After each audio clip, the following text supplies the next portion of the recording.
Kita masih bicara soal arus urbanisasi dan salah satu pintu masuk menuju Jakarta adalah Stasiun Senen yang selalu diamati, dijaga, dipantau oleh para jurnalis. Di antaranya juga oleh tim kami Talk to iNews. Ada Riana Astuti di sana. Silahkan Riana, apa yang bisa kita ketahui sekarang di jam ini di Stasiun Senen?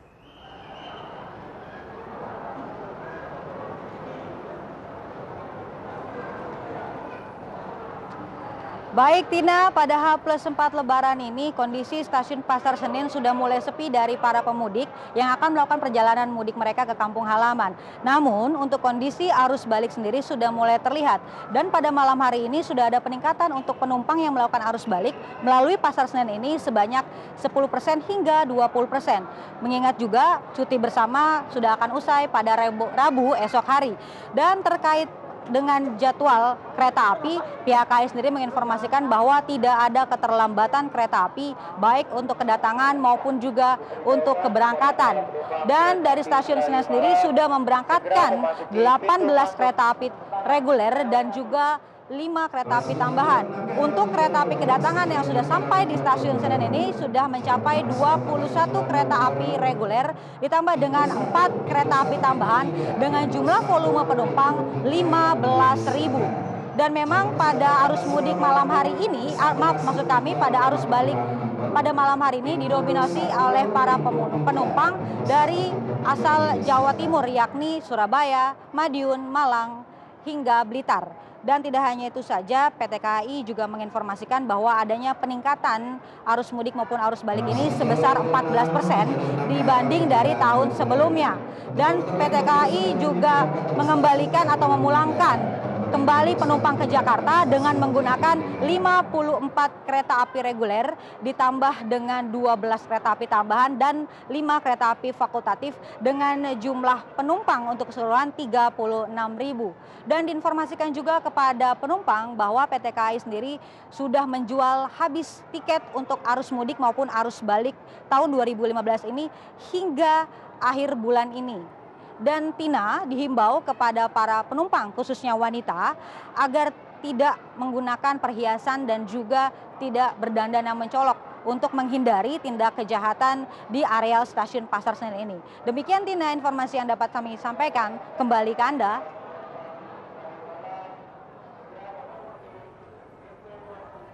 Terima kasih Riana Astuti dari Stasiun Senen. Mumpung ada Babe, saya suka menyebut Babe itu ensiklopedia berjalan untuk Jakarta. Ya. Iya. Senen itu sejarahnya kayak gimana, Be? Ya kan kita begini, Senen itu salah satu dari pasar ya. Dia bukan all season. Kalau pasar all season itu namanya pasar pisang atau pisangan. Ada pasar Senen, ada Minggu, ada Rebo, ada Jumat. Jumat itu di Ciputat itu untuk ternak. Dan ada Kemis dijatuhkan di Banten Timur gitu. Jadi yang hari yang tidak boleh kita melakukan transaksi Selasa, termasuk meminang itu Selasa dan Sabtu.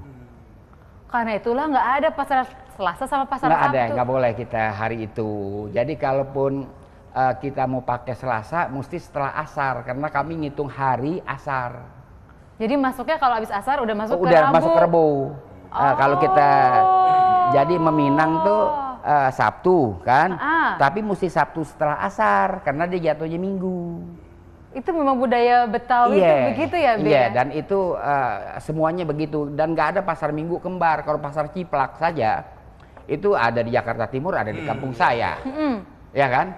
Kalau pasar Kemis di Banten Barat itu nggak boleh disaingin sama yang lain.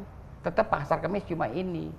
Nah, kalau all season itu namanya pasar pisang. Dulu awal sekali pasar pisang di Cengkeh. Nah Senen dia kenapa jadi begitu penting? Karena Senen itu menurunkan penduduk ke Jakarta Pusat dan sekitarnya. Kan dari Jawa dia Jatinegara, nggak banyak yang turun di Kampung Melayu. Karena Kampung Melayu itu sebenarnya bukan betul satu bisnis area sampai dengan berfungsinya pasar Mester. Mester itu bukan Mister Cornelis, orang Belanda nggak bilang orang Mister tapi menir. Mester yang nama Puhun, kayu Mester, Pester itu nggak banyak terus itu. Senen baru rame. Nah dia ke Tanjung Priok udah sepi. Yang turun. Jadi pusatnya itu di Senen karena itu hari Pasar pasar. Senen itu dulu jualan apa, Be? Pasar Senen itu di awalnya kita bicara awal dulu ada spesialnya kan, Senen itu kelontong, pakaian, dia tidak main sayur sebenarnya. Oke. Main sayur baru setelah dia pindah ke dalam ke Keramat Ayam, di daerah Keramat Ayam baru dia main sayur. Tadinya kan dia di luar di Senen Raya, Keramat Ayam. Tadi kan pasar Senen kan cuma di Senen Raya. Kemudian dia masuk ke dalam ke Keramat Ayam. Nah di Keramat Ayam itu baru dia main sayur.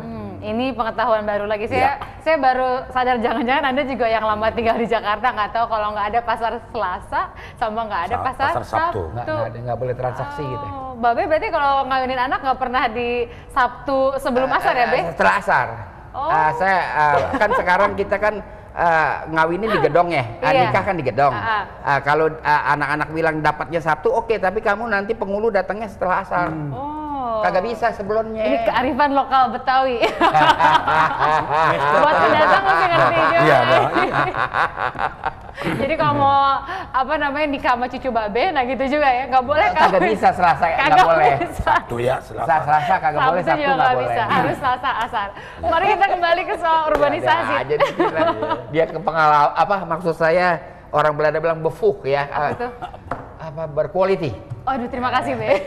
Belanda bilang befuh. Befuh. Nah, saya nggak bisa lagi bahasa Belanda. Pak Edison. Ya. Kalau tadi kita bicara soal data penduduk, tahun lalu sebetulnya pertambahan penduduk gara-gara pendatang dari luar Jakarta itu berapa banyak? Yang tercatat loh. Yang tercatat ya. Iya. Jadi kita kalau menghitung pendatang atau lazim disebut migrasi masuk, yaitu urbanisasi yang dikatakan. Jadi kita itu jangan berpolemik melulu pada saat Hari Raya Idul Fitri.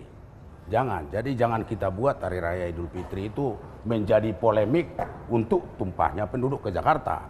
Sebenarnya kalau periode tahun kemarin itu rata-rata 5 tahun terakhir 123.000 penduduk masuk ke Jakarta, pendatang baru. Total. Per tahun ya. Per tahun. Per tahun ya 123. Itu 5 tahun terakhir ya.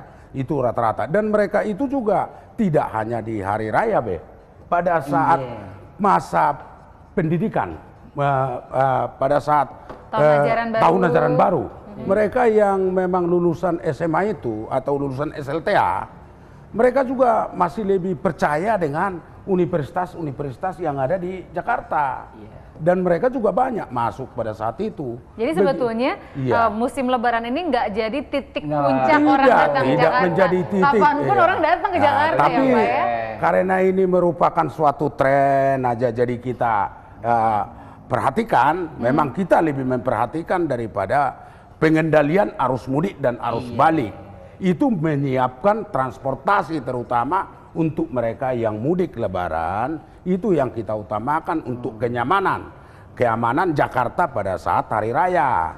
Itu yang kita utamakan. Tapi kalau pendatang itu kapanpun memang juga masuk, kapanpun bisa masuk. Dugaan yang nggak terdata tuh yang tadi Bapak singgung di Banten kali rel kereta, jalur hijau, sekali lagi ini kan hanya prediksi karena mereka nggak punya RT RW. Jadi kira-kira berapa banyak, Pak? Jadi gini, ini yang menjadi harapan kita. Sebenarnya Babe sudah gambarkan sedikit tadi dan nanti akan banyak dijelaskan beliau. Persoalan mengenai mereka penduduk yang tidak terdata. Inilah tugas kita.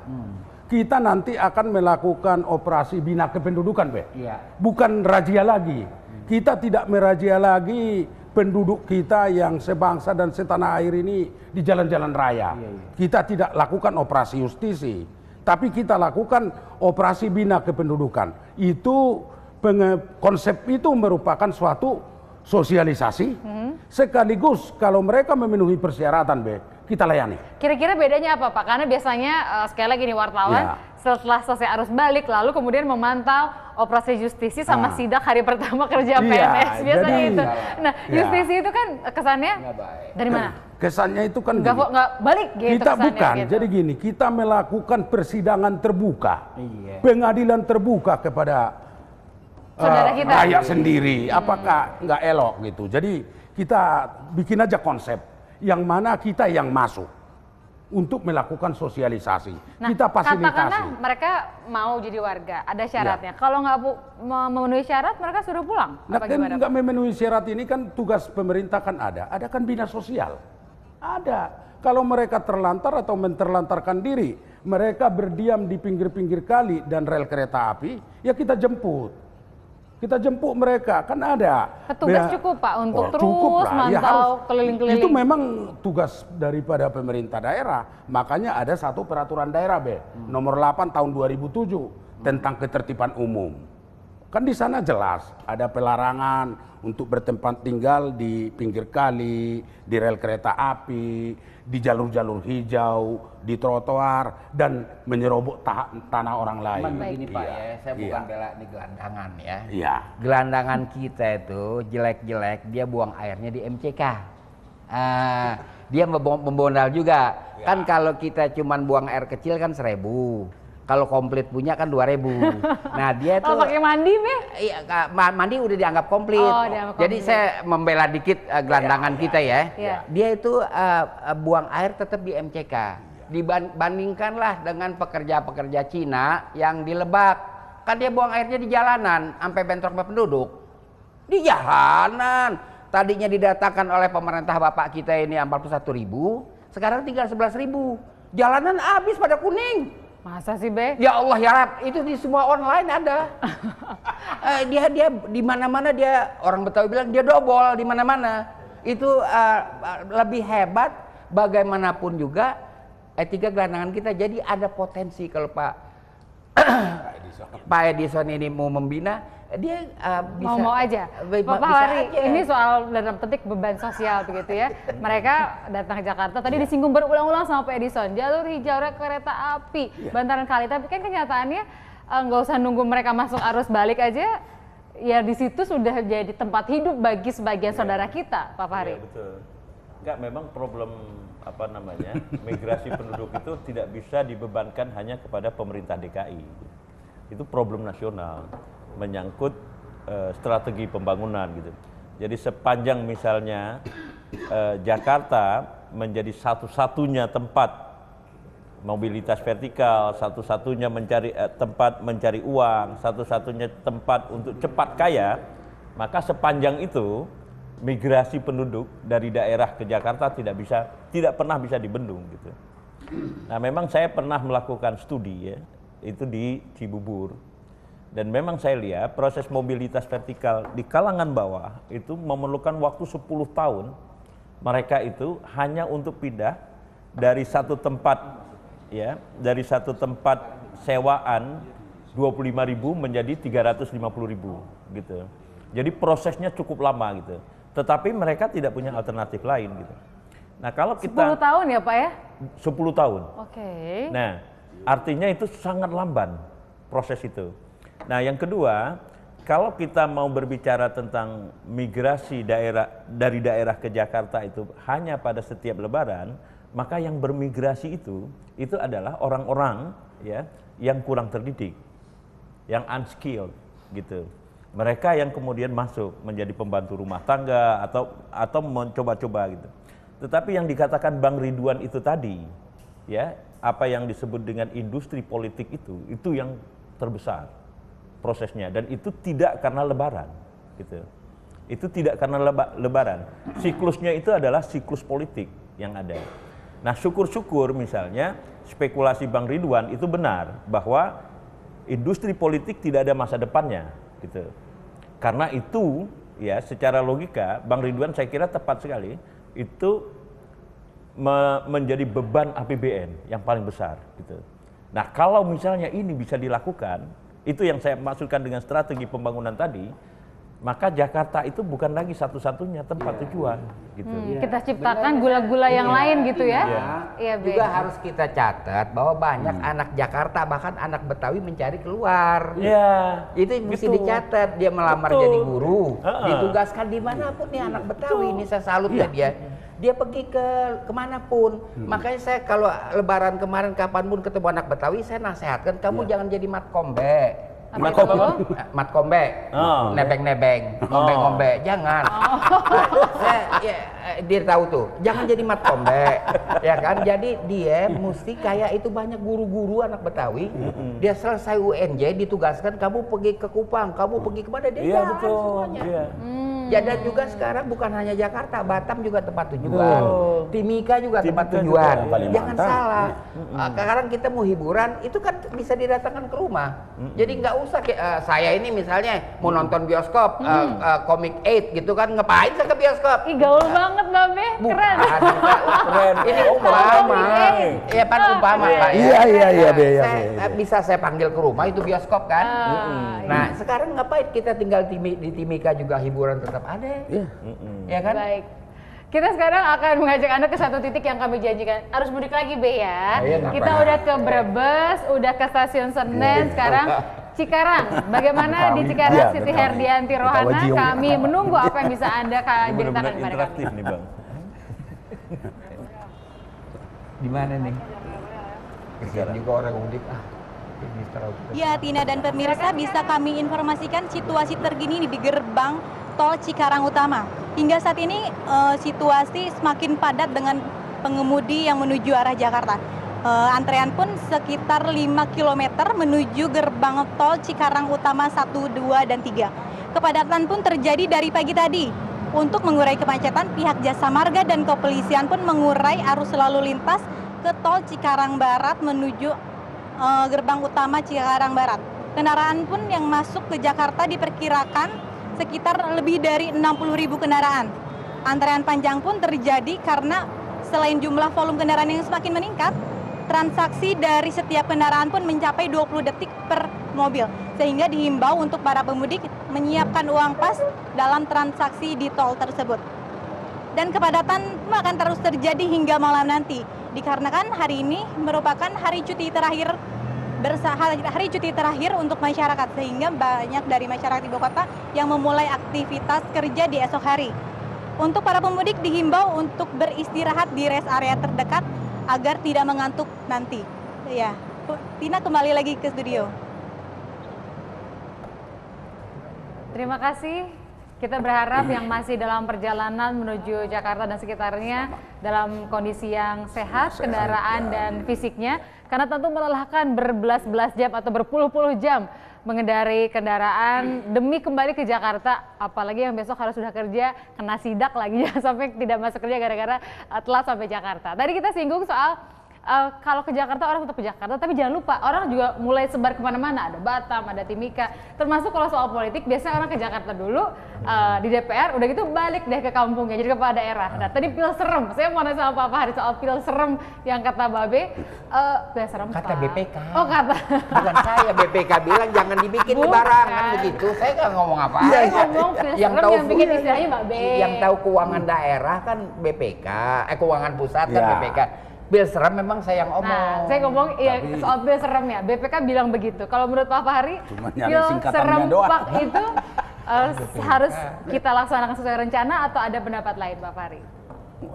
Ya, sebenarnya itu soal teknis ya. Jadi kalau secara teknis memang oke, go ahead. Gitu. Kalau tidak, menurut saya ya jangan dulu gitu. Walaupun opsi yang kedua ini itu akan menguntungkan partai-partai yang sedang bermasalah sekarang ini gitu. Tetapi kalau secara teknis dia bisa dilaksanakan, dan topik berbeda, iya. Laksanakan saja gitu. Oke. Jadi kalau Babe pil serem kata BPK enggak gitu. Kita pesan terakhir B buat orang yang masuk Jakarta. Apa yang mau Babe bilang? Iya, saya mengatakan kalau datanglah ke Jakarta ya kan. Nanti saksikan bagaimana harus hidup di Jakarta, ya kan. Setelah itu Anda membuat keputusan mau berlanjut di sini atau kembali ke kampung, ya kan. Nggak ada masalah, kita dari zaman dulu lah, dari mulai abad awal Masehi kami sudah oke. Jangan kata orang dari Udik, ya kan, bangsa sendiri. Orang dari Yafat yaitu Maghribi, orang Tanah Merah yaitu Americana, orang dari Cempaka Wangi yaitu dari Kamboja.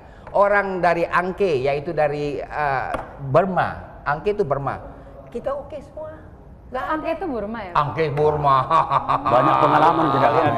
Burma. Kali Angke itu Angke itu nama tempat di Burma. Jadi itu nama kita oke semua. Nggak ada masalah. ya kan? Iya. Nggak ada cekcok. Tapi kalau ternyata nggak siap, jangan maksain diri Nah, gitu ya, Be. itu Ya? yang Kan udah dibilang Mbak Be tadi, biar dia Kalau sendiri nggak nanti. siap, putuskan jangan maksakan Anda diri. Kalau di menurut sini. Babe butuh 5 juta untuk bujangan. Wah, Kalau berarti UMP nggak cukup ya, Be? nggak 0,7 bisa. nggak bisa ya? Anda mesti berusaha mencari uang yang halal, yaitu 5 juta sebulan untuk Itu bujangan. Minimal itu. Minimal. Kalau punya keluarga tinggal Wah, dikali-kali lagi. nggak bisa. Bawa keluarga nggak bisa. Terima kasih Pak Edison. Kita tunggu nanti kita pantau juga bagaimana Ya. operasi bina kependudukannya. Kita Ya. ingin melihat apa sih beda sama justisi. Oh, Jangan-jangan ya. namanya doang berubah, Ya. kemudian Jadi- perilaku pendekatannya tetap sama ke Bukan, ini masyarakat. konsepnya harus saya jelaskan sedikit. Sedikit ya, Pak, ya? Dikit aja. Dikit aja. Bahwa bina kependudukan itu satu, tidak ada peradilan di jalanan. Tidak ada razia-razia ada kalau dulu kan kita bawa perangkat pengadilan. Betul. Di situ kita sidang. Oh, iya. Nah, sekarang bangsa kita ini ya enggak, kita yang masuk. Iya. Kita fasilitasi. Jadi pemerintah masuk Lebih jadi manusiawi. fasilitator. Baik. Inilah yang kita harapkan Sip, Pak Edison, supaya Pak. Jakarta itu modern, supaya Jakarta itu Beradab lah. kreatif dan berbudaya. Amin. Terima kasih Pak Fahri. Iya. Bapak pesan singkat buat para Pendatang. orang pendatang atau orang kampung seperti saya yang masuk Jakarta. Boleh. Ada pesan Pak? Ya, Bentar, saya kasih nomor telepon. datang saja nggak apa-apa. Untuk ini, untuk anak-anak semua. Lalu kemudian berjuang. Seperti Sendiri. saya. Bapak kan Kalau- berjuangnya berjuang intelektual.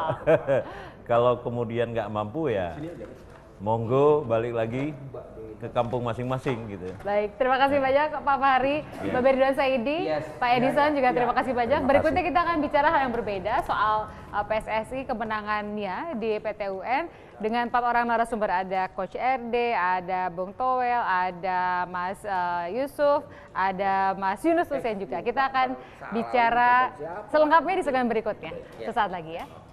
Makasih banyak Pak Edison. Jadi pasar Selasa, Kemis nggak ada.